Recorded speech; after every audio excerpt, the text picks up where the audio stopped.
Hello, everyone, and thank you so much for being here. And you'll see behind me that for this purpose, passion, and grit, I've veered away from our usual Goldster backdrop. And what you see are the words activity station, all to be revealed very soon. Now, as guests on PPG, we have had polar explorers, sporting champions, FBI agents, and achievers in their professional field who have a string of entries if you Google them.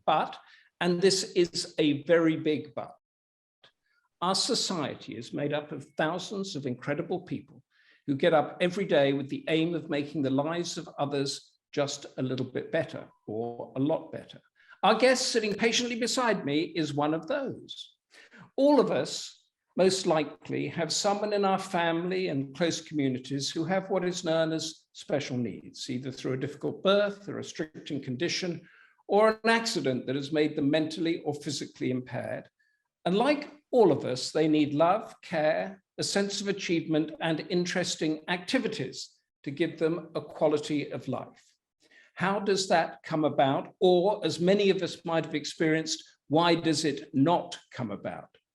Today, we're going to hear from our guests the story of a tiny charity activity station that was set up in Richmond in southwest London in 2014 because two mothers with special needs children found there were no activities for them at all, no stimulation, no peer groups, no ways of making friends, no outings, zilch.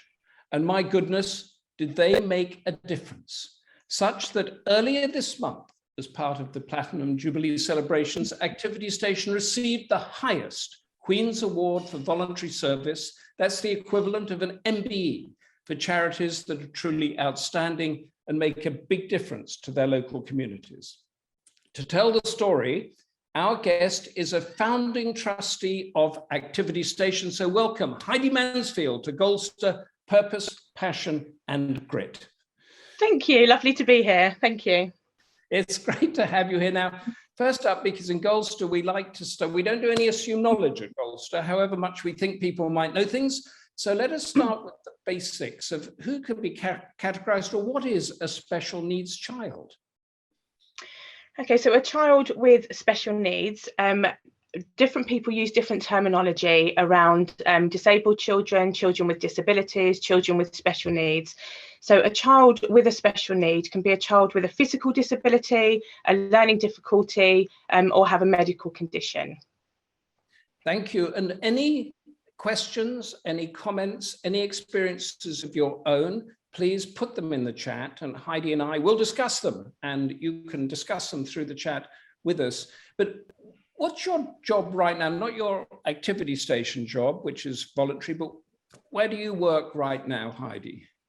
So at the moment I work for Achieving for Children, which is a social enterprise company that was created in 2014, where Royal London Borough of Richmond and Kingston joined together. So what exactly is a social enterprise company? What does it do? It basically supports children, a bit like social services used to. It basically supports the families with the social services and the support that they require through assessed needs services and short breaks, and a social care service through social workers, etc. All right. Give us an idea, though, the support that's needed, that if there wasn't this support from the place you work now, from the social services, from charities like Activity Station, what would the life be like for a special needs person, say somebody who's disabled with learning difficulties? Yeah, so I think that's a question more so that parents could answer, because they would see that those challenges would be in place. But from a professional's point of view, the children wouldn't have the opportunity to take part in activities. They wouldn't have the opportunity to meet friends outside of school. They wouldn't have the opportunities to meet other professionals, and families wouldn't have the opportunity to spend that real quality time with their other children that they may have, and their other family members. So although families like to include their child into their family events, it's equally important for them to be able to have a short break, and for those children to receive the support from other professionals in a safe, caring and stimulating environment. Right. So the family cannot be it has a lot to do, but can't just keep a special needs child in the family as protection. They have to go out into the wider world, and that's what you do. Yeah, and if that's what the family wants. So some families like their children until a certain age to be part of their families, but it's really important for that family to be entitled to that short break, and be entitled to have that opportunity to spend time with other people, and for them to be able to have that short break and go and do some other things with their children and family. So we're going to talk a lot about that coming up, and a lot about more detail. But firstly, I want to know about you, Heidi.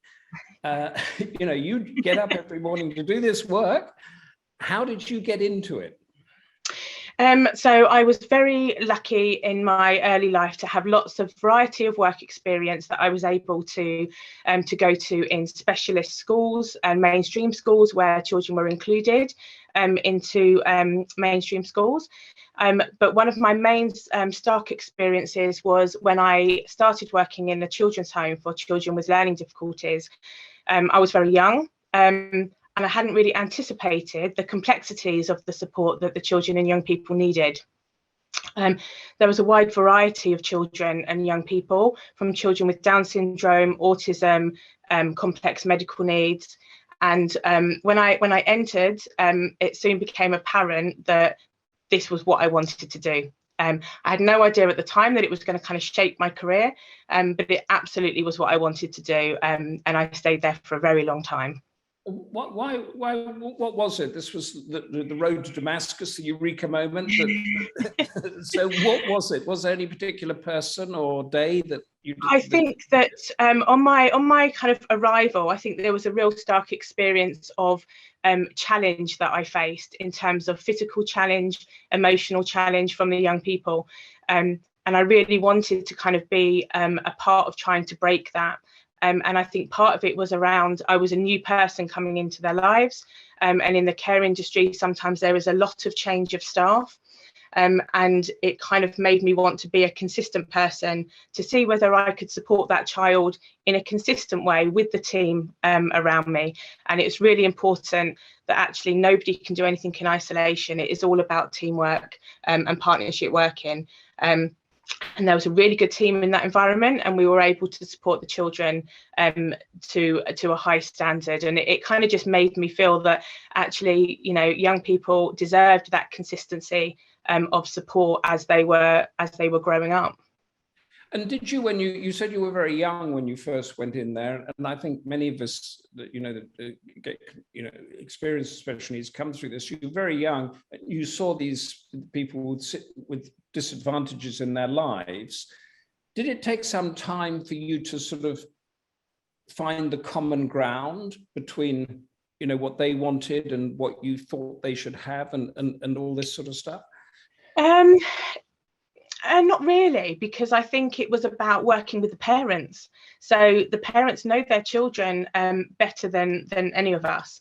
Yeah. So if you're working with the parents and you're working with the child, young person, you're working with the school, you're working with medical professionals, it's about what is right for that young person. And everybody is so individual. What might be right for one might not be right for another. So they are so individual that actually it's really important to get it right for that individual child. And I think with the support network around that child, which all of our children had, it was easy to kind of grasp and find out what was right for them, because we had the right people involved. I know it was a long time ago, but is there any particular person that you can remember that said, yes, this is really what I want to do, and this is how I'm going to do it, and this is how I can change a life? I think that in the residential centre, there was quite a few young people kind of caught my attention that I actually went to work on with later on in life as well, in my role now, and there was some quite significant challenges around Down syndrome and some autism and some mental health challenges. And I think that what was really important is when that child was in crisis, a familiar face being there was really important, regardless what setting that they were in and what challenges I had faced. And and whatever challenge you're in and whatever difficulties that you're in, you have to focus on that child at that particular point.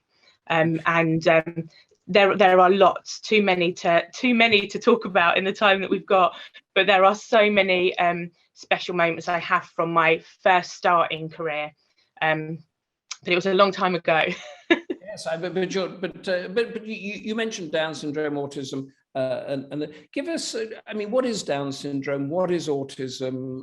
Give us some of these conditions that we think we know about, but probably we don't. So I'm probably not the best person around the actual condition, because I focus very much on the individual. So there is a lot of stereotypes around autism and things that children do and don't like, or Down syndrome. And sometimes people with Down syndrome have got a dual diagnosis of autism, so they struggle a little bit more around some of the routines that need to be put in place. But I think that the thing around disability is focus on the individual child, and then you will find out what is best for them. So it's important to remember the disability, because that is a part of the child, that is part of them, that is them. But it's really important to kind of see what they like, what do they like doing, rather than focusing on the disability too much. So you could have a situation, and I'm just plucking this out of the air, that somebody says, right, let's go and take this group of children to the zoo, for example. And one of the people there might have a fear of zoos, or not like zoos, or might prefer, racing cars or something. And it's important to find that out, is it? Really important. So we would never take somebody that was scared of animals to a zoo.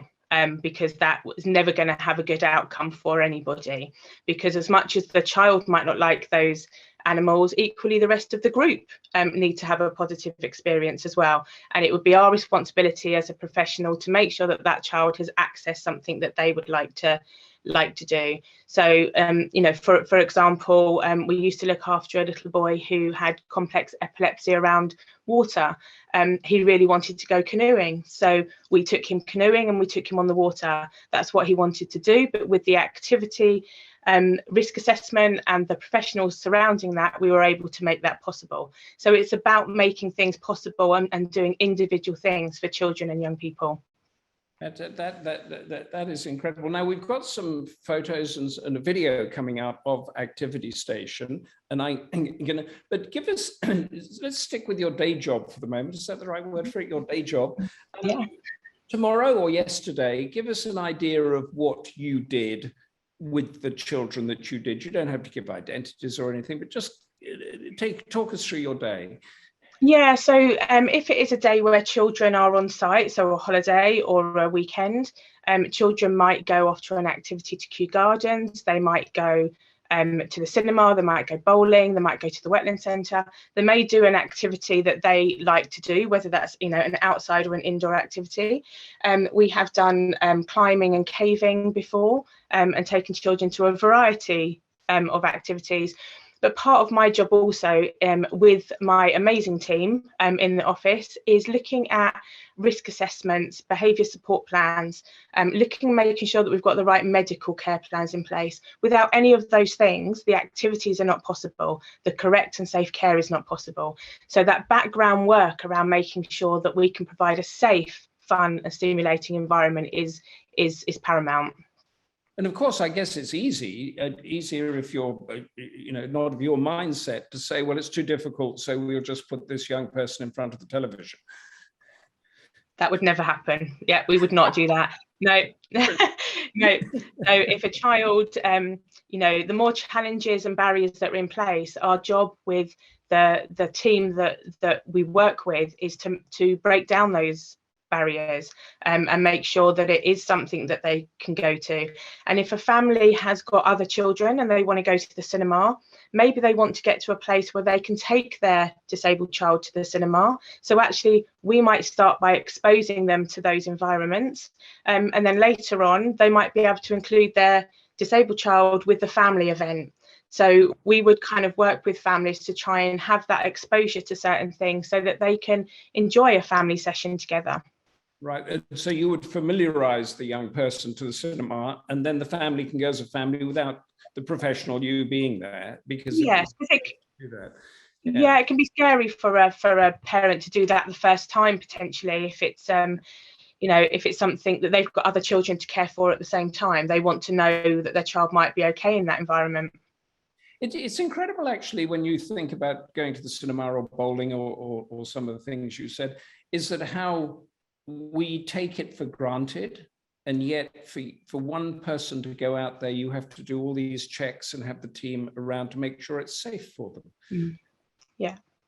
I mean, no, it's important. Yeah. Do you find the general public, I'm talking about myself really, are aware of this? When you sort of tell people what you do, are they aware of the lengths you have to go to make this happen? I think that the lengths that we have to go to are more of an internal thing. That is, we work with the parents and the child and the professionals, and it's not something that we would necessarily, share. So no, I don't think that everybody, is aware, like in the public. And when we are out in the public, you have a very different reception from people. You have some people that are very much wanting to help with the situation, and you have others that are just not interested, and that's based on their experiences of disability and what they feel is okay or not okay to do. I have one more question before we go to the activity station photos that we've got, but anybody that's got any experience, the sort of things that Heidi is talking about, special needs relatives, families, communities, that sort of thing, how the government helps, how the voluntary groups help. This is what today's show is about. So please pile in through the comments, and maybe Heidi and I can learn from it as well. One thing that, before we went on the show, that we were talking about was the survival rates. So when we hear occasionally in the newspapers that parents are fighting for the survival of their baby, and the doctors say that it's not worth it and all the rest of it, and there are court cases and all the things. I mean, more and more young people are surviving, aren't they? And does that makes your job even more complex? Yeah, so I'm not a trained professional around any maternity area, but yes, I think that there are children are surviving, thankfully, and more and more than what they were historically. So I think as they get to us, their support needs are more complex. And it's important for us to continue to support those children in exactly the same way and give them the same opportunities. So it does make it more complex for families, and more complex in terms of making sure that the risk assessments are in place and there's real thought around the accessible activities that they can do. But absolutely, it's a good thing. It's a good thing. They come to us, and then we're able to make sure that actually they have those opportunities. And just one thing that crossed my mind is that if a child is, I think they call it non-verbal, how can you determine whether or not he or she wants to go to the zoo or wants to go motorcar racing? I mean, how does that work? Yeah, so communication aids. So one thing that we've advanced on so much is around technology and communication. So some of our children will use an eye gaze. Some children will use a iPad. Some people will have a unique communication aid. Some children will use Makaton and then communicate back to us in Makaton, which is a sign-supported language. And just really important to get their views. And also they might share us by not moving. They might not move. And if they know we're going to see some horses or something, and they don't want to go see the horses, then they just won't move. And we would take that as a bit of communication. So it may be too hot for them outside. It may be that they don't want the horses. It may be that they've had a busy day at the weekend with their family already and they just want to relax. And we just have to try and work out as professionals and with the family what that might be. Right. Okay. So that's it. So you have to sort of, not second guess is the wrong word, but you have to make sure you're not forcing them to do something they don't want to do. But at the same time, you have to encourage them to do activities in case they feel scared or they don't want to go out of their secure environment. Yeah, so that there's a real balance of making sure that they have that experience and they have those opportunities, but also listening to them. And it is a balance. Yeah. It is a balance, but we tend to get that balance by listening to the parents. And now we're going to move to activity station itself, because you had your day job, and then you and Ben has got the great slideshow. So we've got 2 activity stations, one with me, one there, and one behind you. So we're all over the place here. But you had your day job, and then you decided to, or you were asked, and we'll find out about that, to join this tiny little charity. And if we could go to the next slide, I just want to show what you picked up on June the 2nd, I think, wasn't it, as a Queen's Award for Voluntary Service. Tiny charity started in 2014. 2 mums, 2 special needs kids, nothing for them to do, started a charity to give them something to do. And then, what is it, 8 years later, you were a founding trustee, which we'll find out about in a minute. But how did you feel? How did the trustees feel when you were awarded this? I think that we were shocked, delighted, honoured. I think that there are so many amazing charities out there doing work for disabled children and young people, and for lots of people in the community. So for us being such a small charity, primarily kind of in the Barnes area of Richmond, and a little bit further out, it was just a real honour, really, to kind of hear that we had won the award, and all of the trustees and the volunteers were delighted. It's incredible. I think is it 244 only charities get it, and it's all about community, isn't it? Yeah. So it's what you did for your community, you said, around Barnes and that. And the next slide, I think, begins to tell us the story. Who are you with, and what's the story, Heidi? Okay, so I'm with Ned. So Ned is Claire's son, and I was their family support worker in another role that I used to do, where I met Claire and Ned and their family. And Ned was Claire is Ned's mother. Claire is Ned's mother, is that right? Yes, yeah. Claire is Ned's mother. Yeah. Okay. Yeah. And Ned very sadly passed away, and Claire asked me whether I would be involved in Activity Station in Ned's memory, and I was delighted to be part of Activity Station, and I came on board in 2014, and Ned was funny, cheeky, quirky. He filled the hearts of anybody that met him. We had the opportunity to go on activities, abseiling, climbing, caving. This is a photo of us at the campfire, which was one of his favourite activities, because we had the opportunity to stay up late, and he always kind of went to bed at a usual time, but campfire night was a later one. But he was always keen to say yes, to be the first to do the activities. When I took a group to go and jump off a viaduct, I don't know that he really understood at that point what he was going to do or what was expected, but he was just like me, and off we went and we did it. And that's a testament to him feeling safe in that environment, and safe and secure. I met Ned when he was 6 years old, so I'd known him for a very long time. So we had that bond, we had that relationship, and I was honoured to be asked to be part of Activity Station in Ned's memory. And he looks healthy and alive and alert in this picture, but what was his condition? Ned had learning difficulties and epilepsy. Okay, and that caused him to pass away eventually, did it? Eventually. So what happened later on in his life, which I know that the family had challenges with, was as Ned went on, he lost some of his mobility. So he ended up using a wheelchair for a lot of the time, requiring some oxygen and requiring some medical intervention. But he still got out, he's still his cheeky self, he still got to go out and do activities and do things. But we were very aware that he had deteriorated to a degree. And then very sadly, he had a seizure and passed away. You're a professional, but you sort of became part of the family. How do you, and so what impact did it have on you? What impact does that whole thing have on the family? Could you give us an idea of that? I think that the impact on the family is immeasurable. I don't think that anybody can put any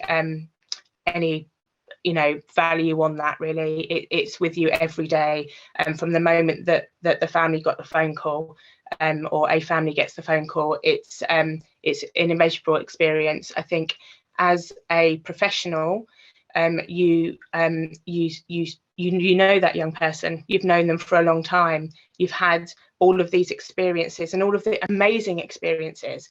But one thing that very strikes me is it's thanks to a lot of these families that trust professionals to allow them to support their children with such complex needs. Because without that trust in professionals, Ned and other children wouldn't have had those opportunities to experience all of those amazing adventures and all those amazing kind of things that he got to experience. So it is tough as a professional, but nowhere near as hard as it is for the family. It's an incredible story, and part of this is what you were talking about before, about the consistency and familiarity. So Ned knew you over a number of years, and therefore, although you were a professional, he trusted you and liked you. Is that right? Yeah, I mean, I hope he did.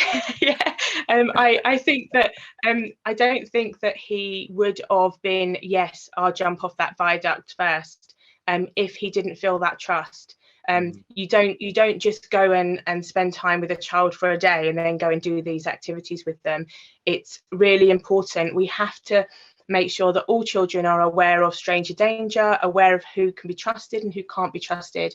And it's a responsibility to build that up in a professional way to be able to support children to feel safe, in your care. That's incredible. Could we have the next slide, Ben? And because we now move on to activity station. And so this is, tell us what's going on here. So this is a pantomime. So one thing that Activity Station do, which is my favourite activity, or one of my favourite activities, is at the centre that we use in Barnes. We have a performance that comes and does a panto every year at Christmas. What I find very emotional about the panto is that the cast are very inclusive. So there was one year where they learned sort of Makaton signs to be able to sing some songs to the children. And they always take the photo. Children love having their photo taken with the cast at the end of the session. And one thing that's really emotional for me is that families went. So it was an opportunity where a parent might not feel that they can go to a general theatre with their child because either it was too noisy or it's too busy, or they don't know how their child is going to present or act. But at the pantomime at the centre that we use, we are able to have those families there in that safe environment where it doesn't matter how their child behaves or acts, and there is no judgment at all from anybody because it's a safe space. And they, as a family, get the opportunity to experience a pantomime. That's amazing. And the next one, please. Here we go. We have the same one. So speedboat. So fun. This is a shot, isn't it? This was an adventure. So this was a speedboat on the Thames. Obviously not all of our young people, it was wheelchair accessible, but not all of our young people would be able to access it because it does go very fast and you do need upper body strength for it. But that's all about risk assessment, making sure that it's safe for the individuals that you're taking. The young people that did go absolutely loved, the wind in their face and the speed that the boat was going. So it was definitely a good day and we were very lucky with the weather.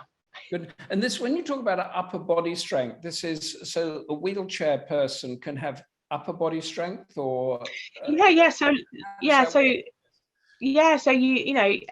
depends on the individual again. So some wheelchair users will have upper body strength. Some will have very good upper body strength, particularly if they propel themselves in their wheelchairs. But it very much depends on the individual, sort of their age and their abilities. And that all comes back to that background stuff that I was talking about in terms of the risk assessments and making sure that whatever activity a young person goes on, it's safe. And the skipper of the boat there, was he used to, he or she, I can't tell, sort of driving high speed special needs people around, or did you have to brief him? He was definitely briefed, but I think that he just loves the screams, and our young people like to scream. So I think that he enjoyed it, and other young people enjoyed it. What a great. So when we talk about activity station, this is definitely an activity, isn't it? That that they go on. And the next one, please.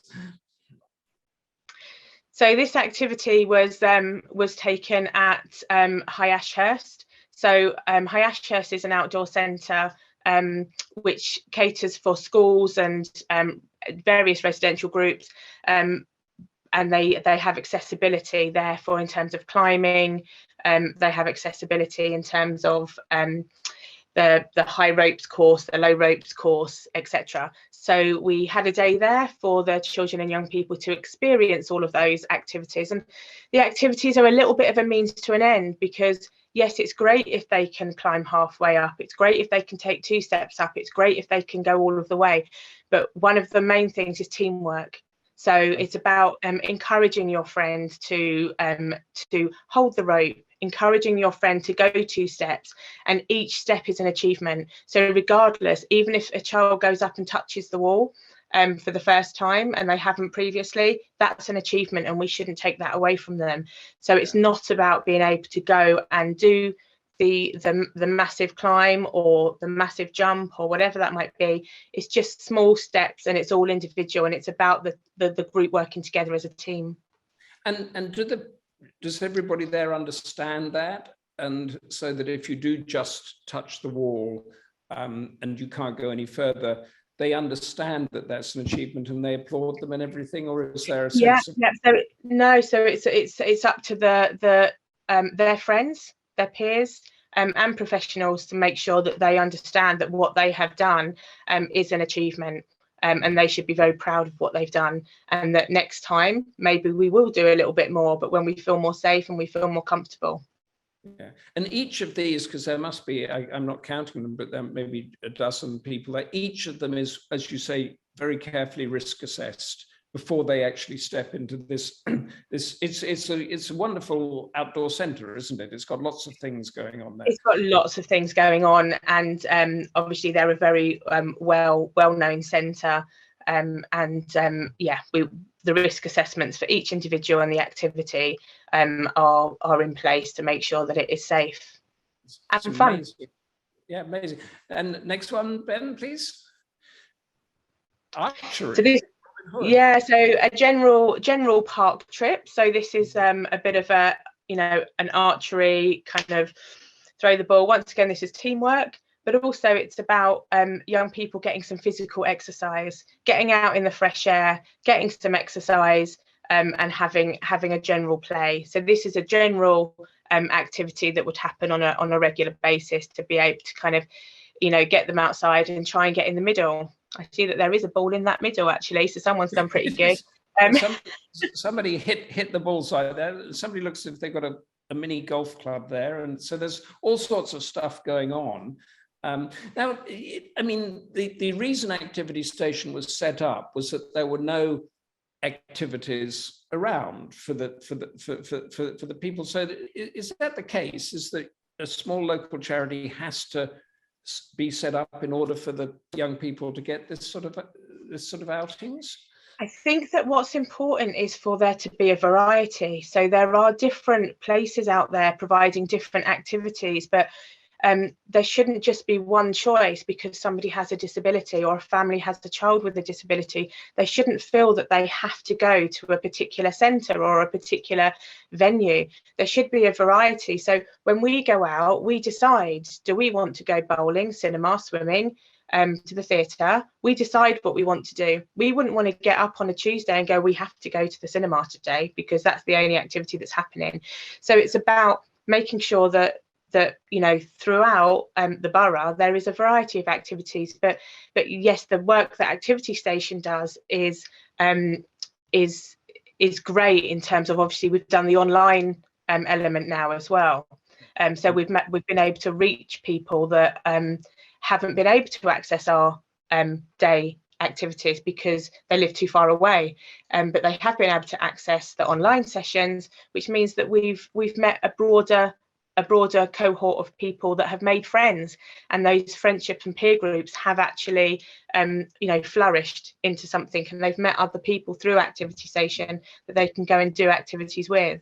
So important. And next one please, Ben.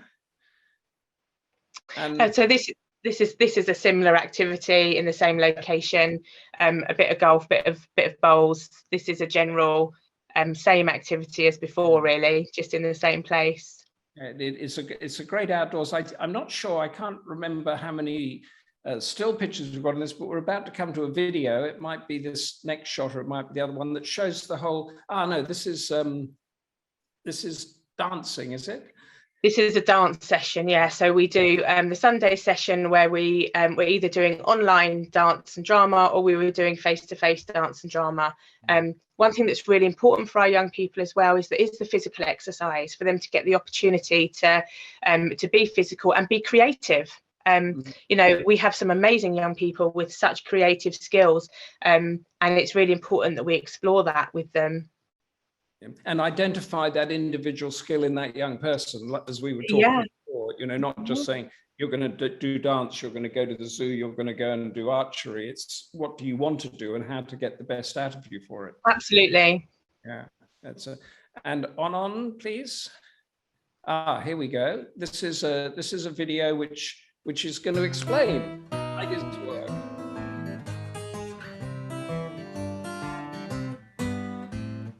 You got a friend in me. You got a friend in me.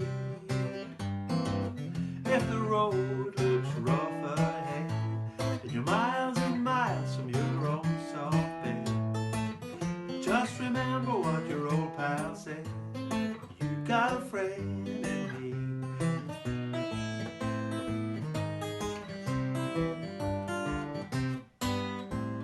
You got a friend in me. Hi everybody, my name is Coral, and I think a few of you have definitely met me, so I just wanted to show you again how we made a fish last week. We had a fish with a big wide open mouth and big eyes. So when COVID hit in March, we had to suddenly we took all our sessions online and onto Zoom, and we started running online sessions in a variety of activities such as the art and the music, even the drumming, the drum, all of them. We took them online, and we were running up to 10 sessions a week for our users. Hello everybody, my name is Heidi, and today we are going to play Soul Spans. 1, 2, 3, and 4. And again. 1, 2, 3, and 4. Oh, sorry, I didn't realise. Hopefully I'm live. Am I live? But long continuous strokes.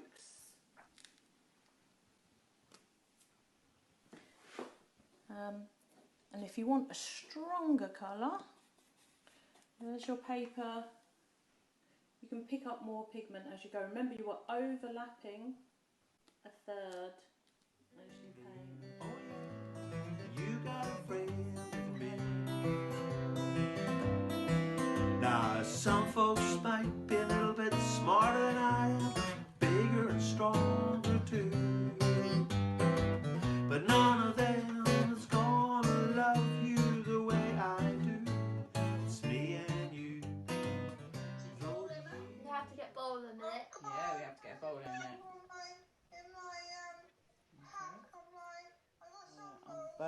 or on the trips and all that sort of thing. She really, really does love it, and she looks forward to it. Look, let me show you on mine. So on here, we want it to cover like that. Oh, okay. That's spider. Spider! That's a spider. Exactly. Finally, we found something that may look a little bit like a spider. Ruby's our 19-year-old daughter. She's happy and kind and probably the bravest person I know. She lives with us at home. Ruby also has Dravet syndrome. It's a life-limiting condition. She has severe learning difficulties. She's on the autistic spectrum and suffers from epilepsy. Ruby's life is difficult. She can't access things like you and I can. But add a pandemic and lockdown restrictions, and it's a whole new layer of hurdles. The activity station has given Ruby structure. It's allowed her to see her peers. It's allowed her to do all the activities and join in things that she couldn't before. She can dance and sing and drum and do art, does drama, music. It's wonderful. We'll stick together and we'll see this true. 'Cause you got a friend in me. Oh yeah, you got a friend in me. Now some folks might be a little bit smarter than I am, bigger and stronger too. But none of them is gonna love you the way I do. It's me and you. Though the years go by, our friendship will never die. You're gonna see it's all destiny, 'cause you got a friend in me. Oh yeah, you got a friend in me. What's that I hear you say? You got a friend in me. Can you repeat that now? You got a friend in me.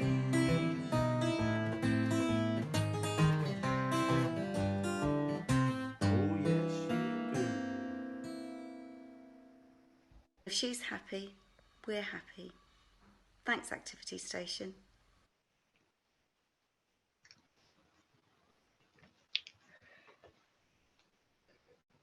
Well, how does that make you feel, Heidi? Well, seeing it all together is just really lovely and really powerful in terms of what the message that the parents give, and seeing the young people be so creative. And I think that, you know, one thing that lockdown did, one of the positives, was it brought out the creative side of their children and young people. And some of the artwork that was shared was incredible. Yeah, credit to the you know, the volunteers and the people that kind of put all of it all in place over lockdown to provide that lifeline for the families and the children and young people. I mean, that is, and when you saw the quotes from the volunteers there, was that like you when you walked into the children's home all those years ago? Yeah, so I often think about that. So I really enjoy supporting volunteers. I really enjoy supporting people and work experience, because I've kind of seen where I've come and seen the difference that can make to families' lives. And I really value the input that, you know, the team can give to volunteers and work experience, because everyone's got to start somewhere. And the fact that at such a young age people show the interest and the desire to want to support children, young people and families, and we should embrace that. Yes, and now let us, is Activity Station all over the UK? It's not, so, is it?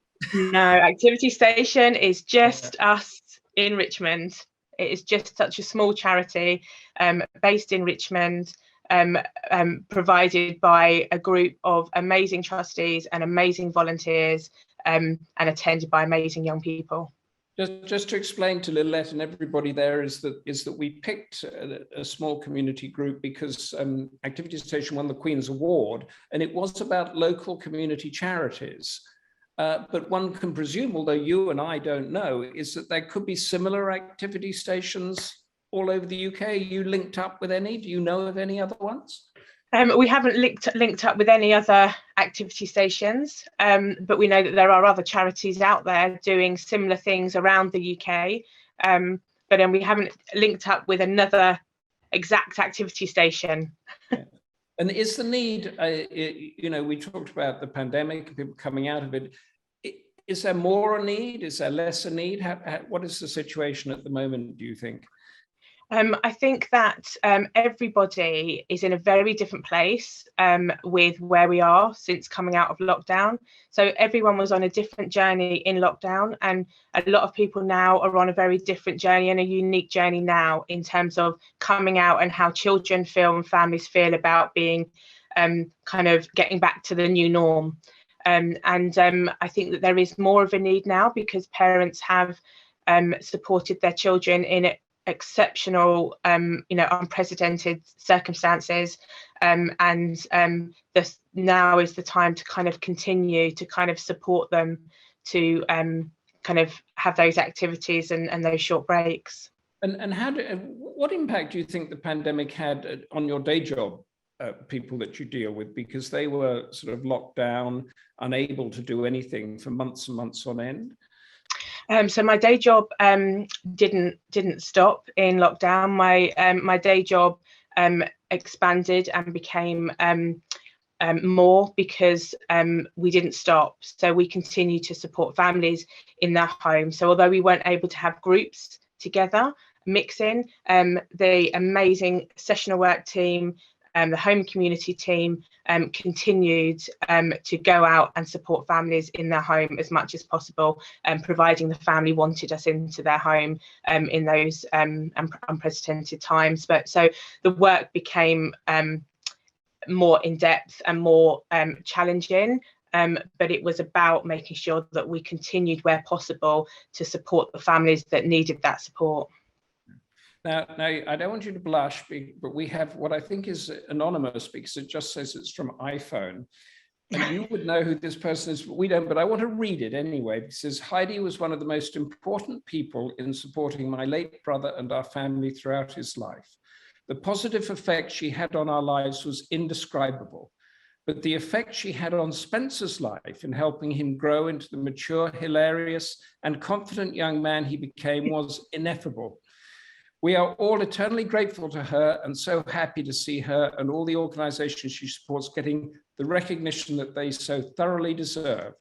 You know who that is, Heidi. We don't, but this is what we've been talking about, isn't it, today? And I think to repeat what I said in the introduction, that there are thousands of people like yourself who get up every morning to see how they can make a person's life or lots of people's lives better.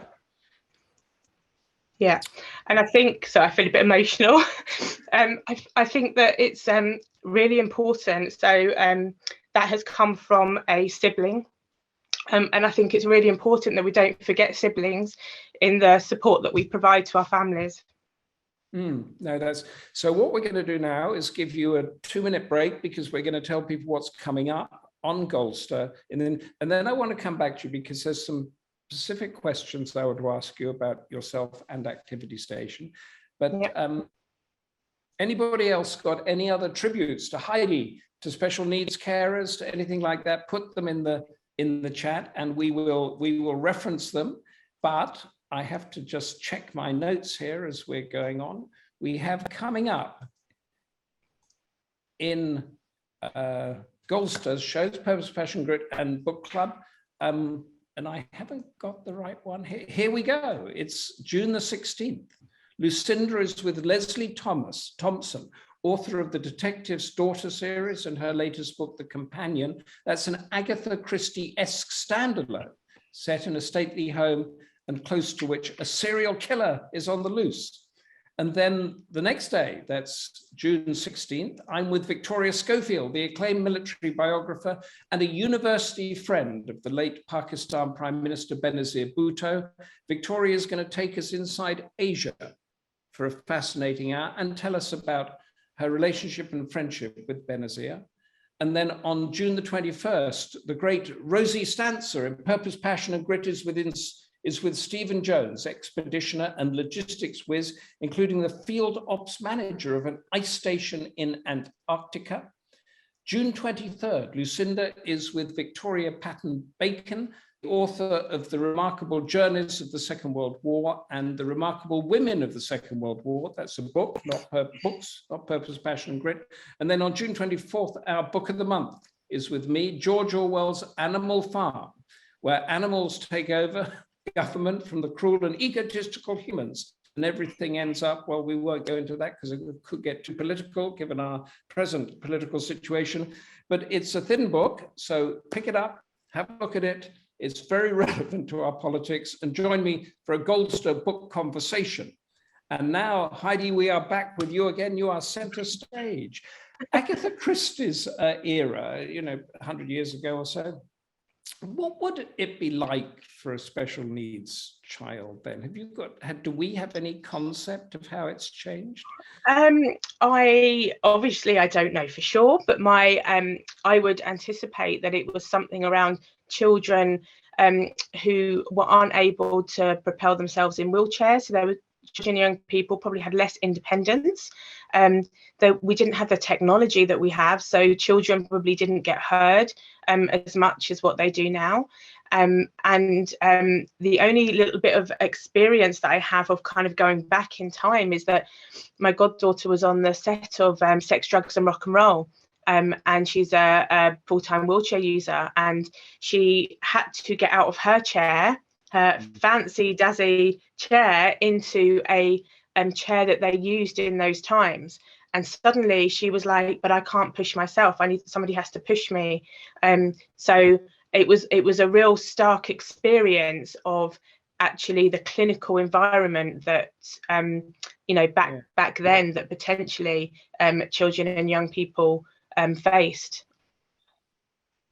I mean that's quite a huge thing, isn't it? And we don't see it.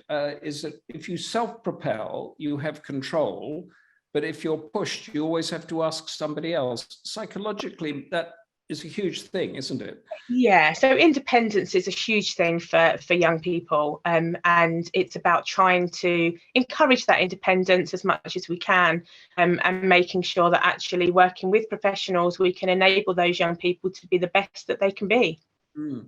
And getting back to the Agatha Christie thing for a second, or some time ago, is that the terminology was different, wasn't it? There was, people called cripples and spastics and that sort of thing. How has that changed in your lifetime? Yeah, so I think obviously that terminology is definitely not used now, and I think that it is, it's evolved over time. And the one thing that I would kind of say to people is, don't be afraid of terminology, because everybody uses something different. So some people use disabled children, some people use children with disabilities, some people use my child's got special needs. So don't be afraid of it. It's okay to ask that, that young person. It's okay to ask that parent about, what language is language that they like to use or they feel comfortable using. But we have definitely moved on from the language that was historically used, thankfully. Yes, and because I remember, I think there's you mentioned at Trelaw College, which I think is a sort of physical disability place, but was set up by the Mayor of London way back, because so that crippled children would have somewhere to go to school that was outside of all the steps of London. Yeah, and we definitely moved on because they were involved in the filming of the Sex, Drugs and Rock and Roll. So some of the young people from that college came to that. So so I think that they had definitely moved on for that, because they were totally shocked by the start getting into the other wheelchairs and not being able to use their electric wheelchair, or not being able to propel themselves, or being pushed by an actor that actually wasn't quite sure how to push the chair correctly. So I think that they also had that stark kind of experience. And what do we as the general public need to be aware of more, do you think, sort of going on for the next 10 or 20 years, language changing, technology changing? What would you like to see, say, 20 years from now in this environment?